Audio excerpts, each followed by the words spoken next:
Hey guys, my name is JessiMew, and welcome back to another episode of an honestly very hard challenge. In the last episode, the war between our two tribes officially began when Elara's first strike landed.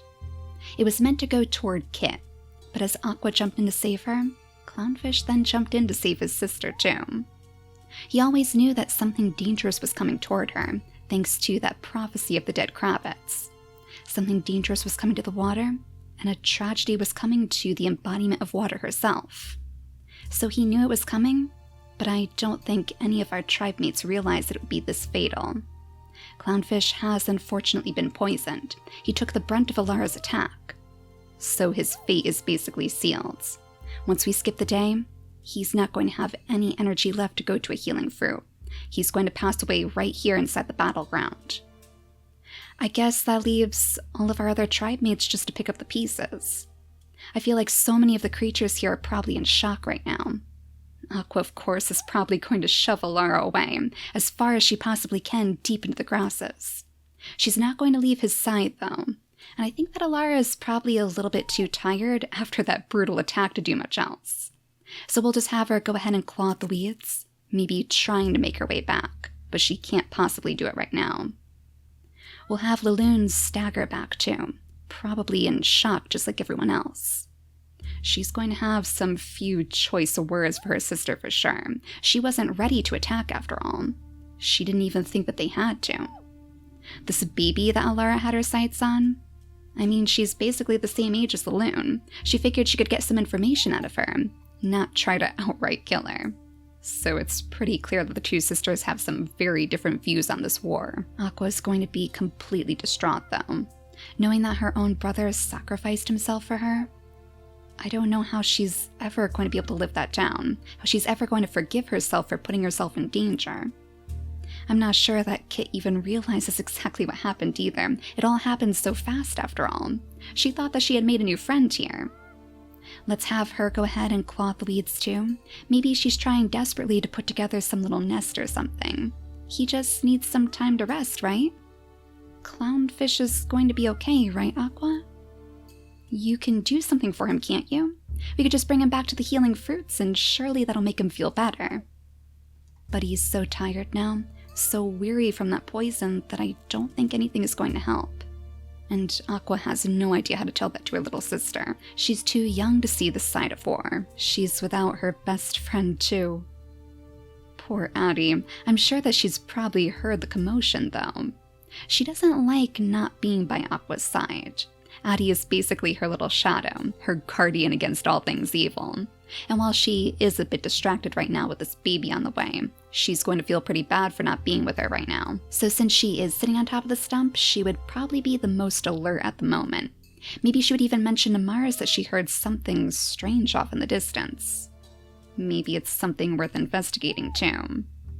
Mars doesn't want her to do it on her own though. He's still very, very dedicated to taking care of her.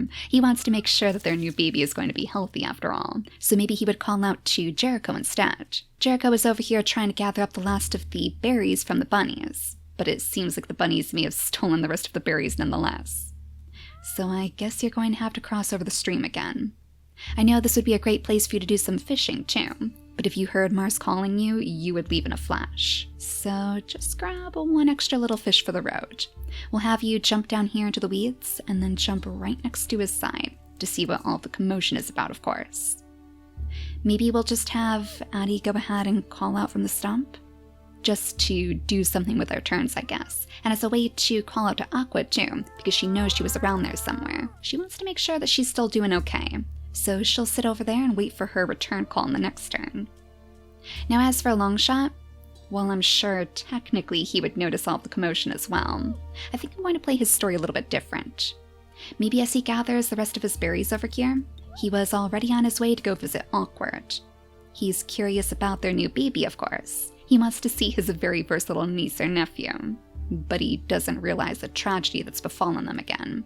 The curse that never seems to leave them alone. I feel like they could probably use some help on this mission, so hopefully in Longshot we'll be able to catch up to them. Maybe we'll even have them stay over here for one extra turn. We have 6 days until the next storm, so plenty of time for us to go into the grasses. You guys had a lot of great ideas for what we could offer up to Mist, to get her attention, so hopefully she can keep our next BB safe.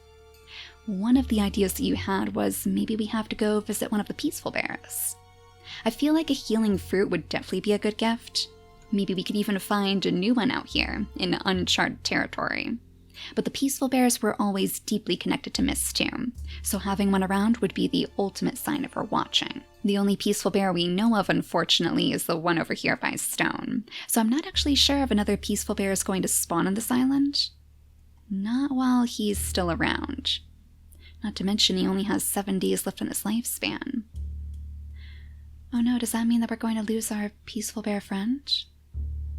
Well, I guess that means there always is the chance that you guys could see a brand new peaceful bear. Maybe one will spawn out here while you're exploring. For now, let's have Awkward skitter down here. Maybe he could find a few extra little coconuts. And it looks like you guys actually have some berries to pick over here too. Come on over here, Morganite. Grab the extra berries. I guess Awkward is probably convincing you that you need to prepare for this journey. I mean, he's going to follow you no matter what. You know that he's very loyal to you, and despite how much this scares him, to request the help of the deities. Oh, those leeches are eyeing you too. Maybe it's a good thing that you guys are going deeper into the grasses. You won't have to worry about the leeches out there, though there are other dangers that you could face. What if Animame decides to send one of her Beryinas after you, to test if you would be a strong enough mother? What if the Bandit Brothers return, sending their tricks and schemes, trying to separate you two? Maybe they'll get you lost. Awkward has a lot to worry about. He, after all, did face the schemes of the Bandit Brothers, so he's not sure that calling on the deities is such a good idea. Only time will tell, though, and it might be their only chance to actually start a healthy family together. Now I think all we should have left are Stone, Pernille, and Acadian. Poor Acadian. I guess he finally realizes what he's done to his family, huh? He probably saw that talk from the grasses. I'm sure he would want to rush forward. He'd probably try to lunge past Pernille. I mean, this is exactly what he was trying to prevent, too.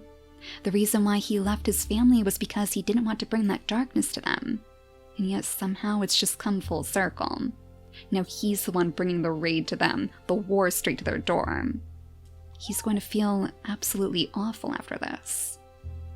So I'm sure that Pernille would probably hold him back. She would make him stay right here. He is, after all, kind of their prisoner of war. It's not as though he has any say in the matter. So he would fall defeatedly right at her feet, tearing at the ground in his frustration.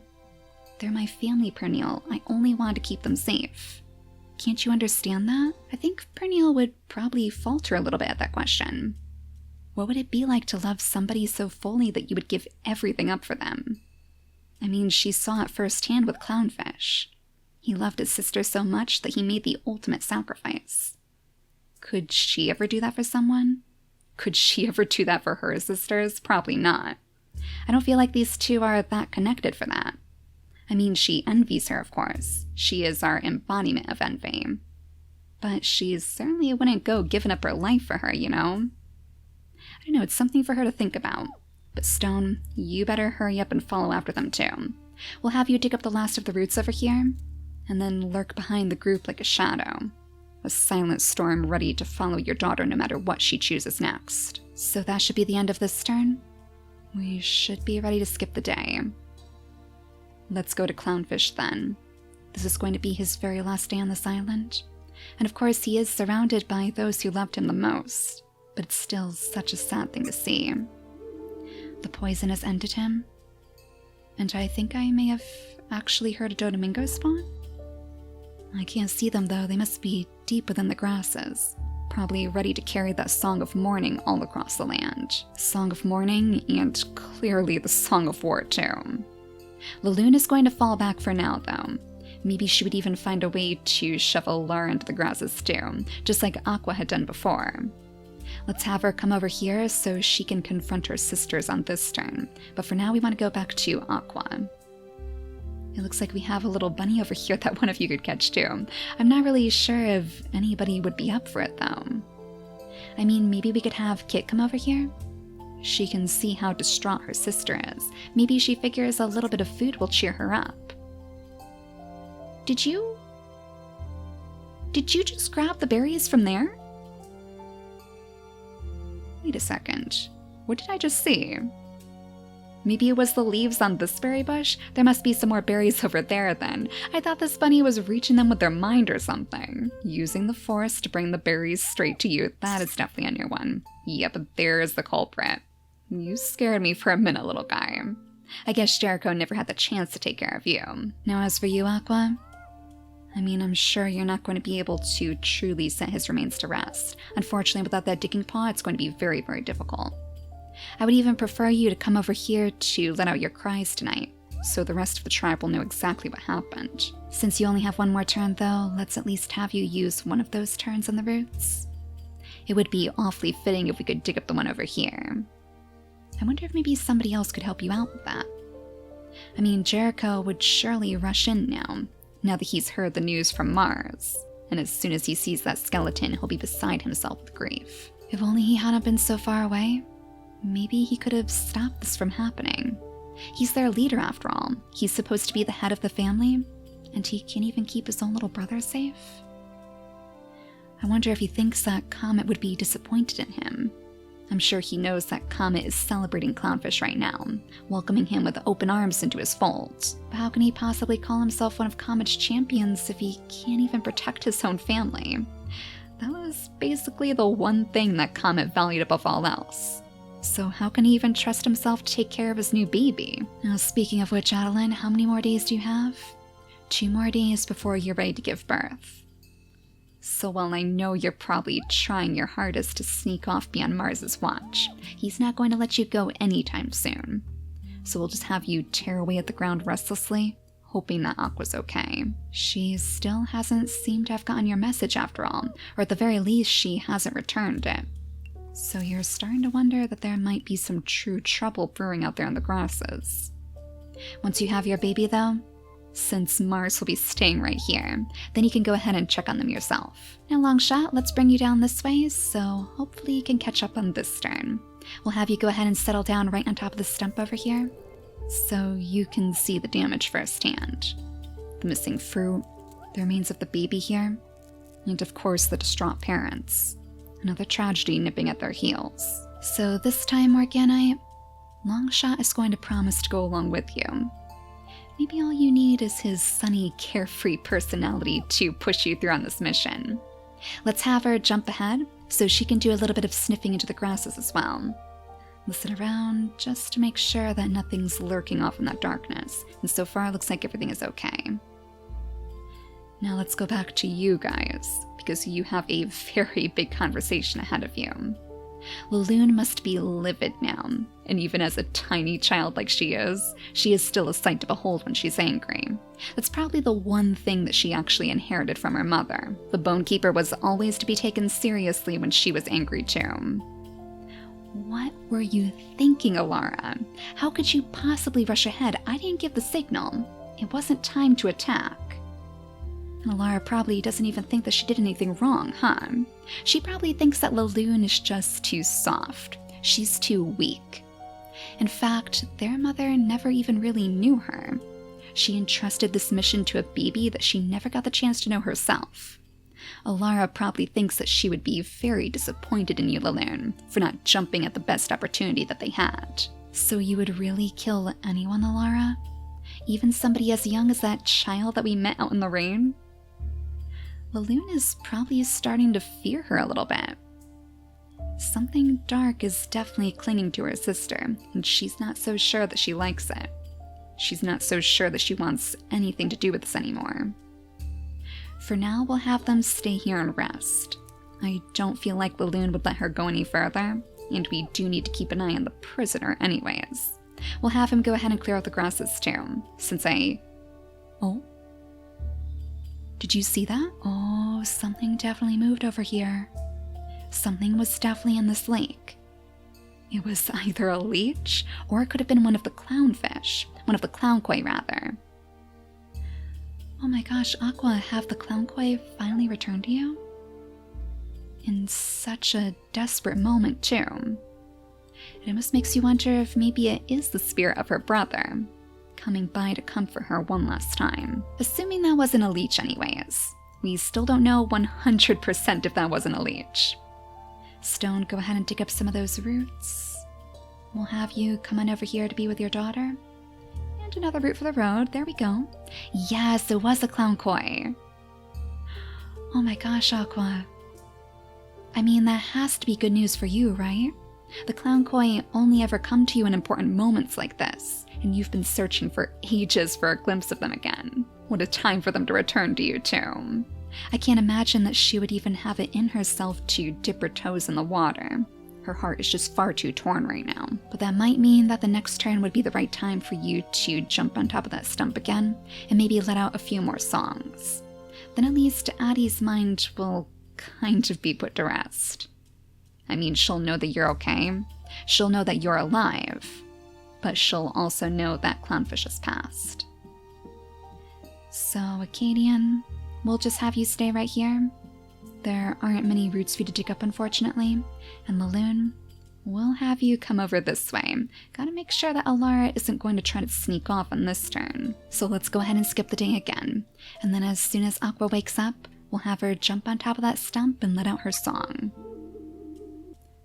Oh, I think I heard another Dodomingo. They're definitely making some noise out there. They must be waiting very, very patiently then. You know that this is the right time, Aqua. Let's have her climb her way sadly on top of the stump. Oh my gosh, with the clown koi right at your feet?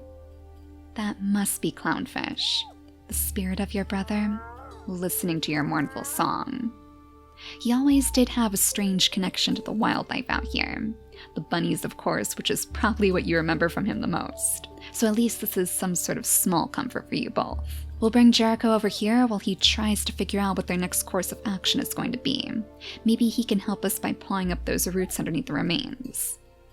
Kit can go ahead and grab the extra little bits of bunny meat and try to bring it back to her sister, of course. We'll have her come right over here, right behind her. And as for Addie, well, today is going to be the day that you give birth, huh? So we know that Mars is not letting you go anywhere. We'll have you come down here to munch on the healing fruit, though, and then jump right back up on top of your nest. So hopefully that tradition is going to hold strong for you. It hasn't really worked in Morgana's favor, but that doesn't mean that you're going to fall beneath the same curse. We'll cross our fingers that everything is going to be okay. 2 extra acorns for good luck. Now it's time for you guys to start moving. There's a couple of little extra berries there, but honestly, I think we're going to leave them for the bunnies. Longshot would rather jump ahead anyways. He wants to make sure that the path is clear for Morganite. As we have Awkward go ahead and pick up the extra coconuts. That's one thing that he can definitely handle. I kind of wonder if maybe we should breed them now, though. Since it does take 6 days before they can have their baby, maybe by the time she's ready, we'll have a place set up to give our offering to Mist. Oh no. Oh no, and you're going straight toward one of those bad omens? Oh, Morgana, maybe that means we shouldn't breed you. That is a little bit unnerving. I think I'm still going to do it though. We'll have Awkward go ahead and use his turns if we can. There we go. So he's going to be a little bit behind, but then at least we won't have quite so many days to wait once we do find the right place to set her up. Now Longshot, come on over here. Right next to the omen. Oh great. You're going to be sitting there tonight apparently. There's not too much else over here though, aside from those extra little berries. And it looks like the bunnies have already gotten to this bush anyways. We could have you go ahead and pick up the grasses around it though, just so we don't lose this berry bush in the future.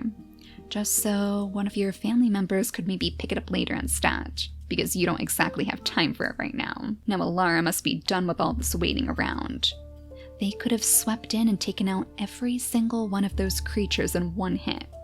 If only Lune hadn't pushed her back, she could have finished this war single-handedly. She probably figures she doesn't even need her family anymore.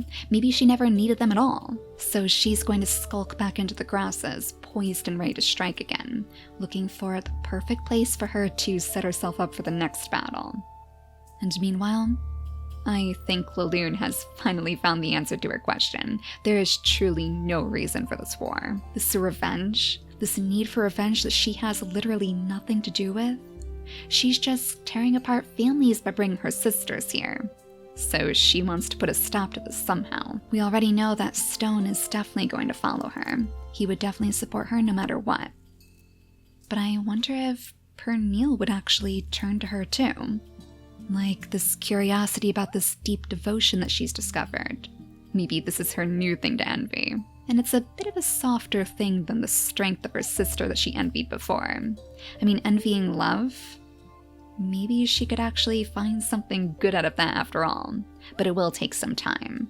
Jealousy is not the right way to build a relationship after all. And she's starting to understand very, very slowly what Acadian is going through. She just doesn't know how to comfort him. Not when she's part of the reason why he's hurting. So one last time, let's go ahead and skip the day. Let's go straight back to Addie over here and cross our fingers that that tradition is actually going to work this time. Please tell me this baby is going to be okay. Oh, yes, it looks like she's healthy, thank goodness. Not a sneeze to be heard from this nest. Little Vixa?